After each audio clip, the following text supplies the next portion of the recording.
Have you ever stood in complete silence and felt like the silence itself was watching you? Tonight's story isn't about jump scares or monsters running at you. It's about something far more disturbing, something quiet, something patient, something that doesn't knock, but waits.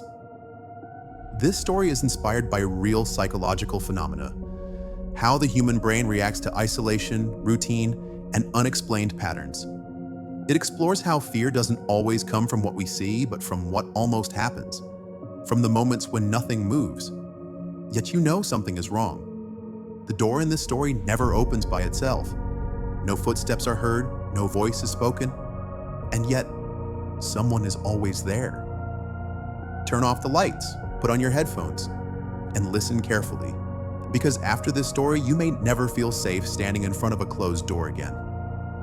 My name is Ethan Walker. I'm a behavioral science graduate student, and I moved into apartment 3B for one simple reason. It was cheap, quiet, and close to the university. Too quiet, as it turned out.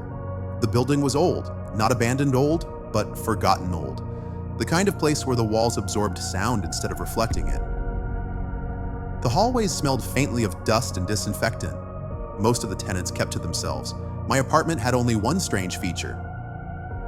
The front door. Every night, exactly at 2:17 a.m., I would wake up. No alarm, no sound. Just awareness. And every time I woke up, I knew, without looking, that someone was standing behind the door.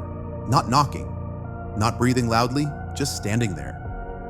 At first, I dismissed it as anxiety, sleep paralysis, a stressed brain creating patterns.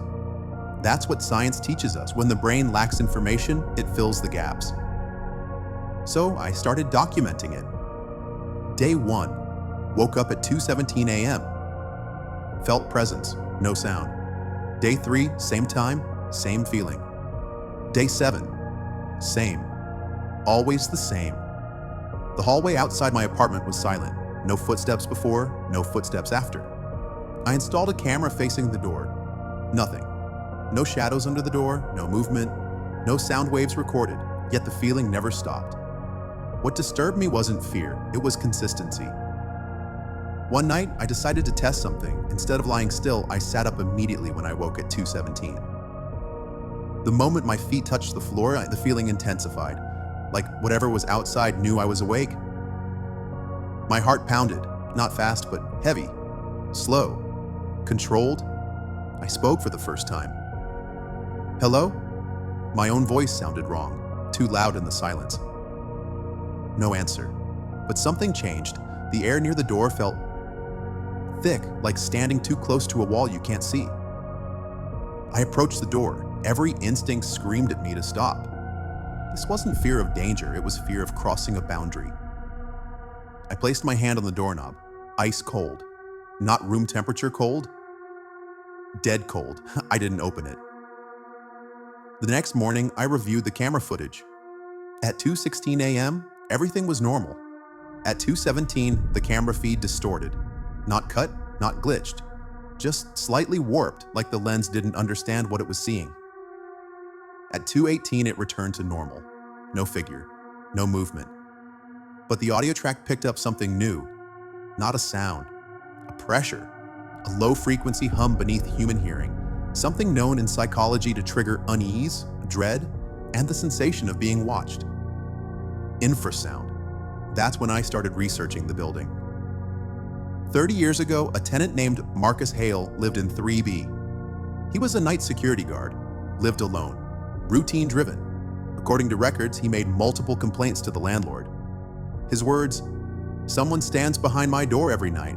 They never knock, they never leave." Neighbors reported he stopped answering calls. When police entered his apartment, they found him sitting on the bed, facing the door, eyes open, heart stopped.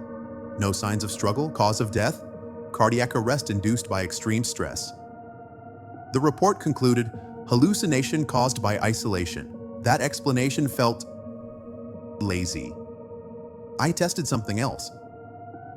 The next night, I placed a chair against the door so it couldn't be opened from the outside. At 2:17 a.m., I woke up again, but this time the feeling was inside the room, not behind the door, behind me. I didn't turn around. I remembered something important from behavioral studies. The brain perceives threat faster than logic can process it. If I turned and confirmed it, whatever it was, my brain would accept it as real. So I stayed still. The silence stretched. No breathing, no movement, just presence. Then I heard it. A soft sound, like fingers gently pressing against wood. From inside my head. Not sound. Intention. And then a thought entered my mind that was not mine. The door was never meant to protect you. The pressure lifted at 2:18. I didn't sleep again. The next day, I moved out. Before leaving, I checked the door one last time. On the